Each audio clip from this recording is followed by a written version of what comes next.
اللہ پاک آپ کو صحت والی لمبی زندگی عطا فرمائے۔ میرے دانت شوگر کی وجہ سے خراب ہو گئے ہیں۔ جتنے لوگوں کے دانتوں کا مسئلہ ہے، 3 کام کرو۔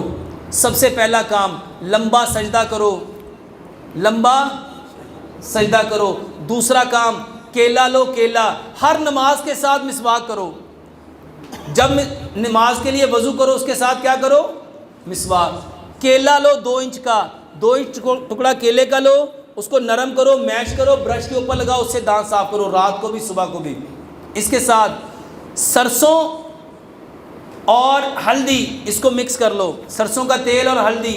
میرے محترم بھائیوں، دانتوں پر مسوڑوں پہ یہ پھیرو۔ اس کے بعد یہ جو امرود ہے اس کے پتے لو، امرود کے پتے لو، اس کو دھو لو، منہ میں ڈال کے اچھی طرح چبا کے اس کا گودا بناؤ اور اس کا پیسٹ کرو۔ بہترین علاج ہے آپ کے دانتوں کا۔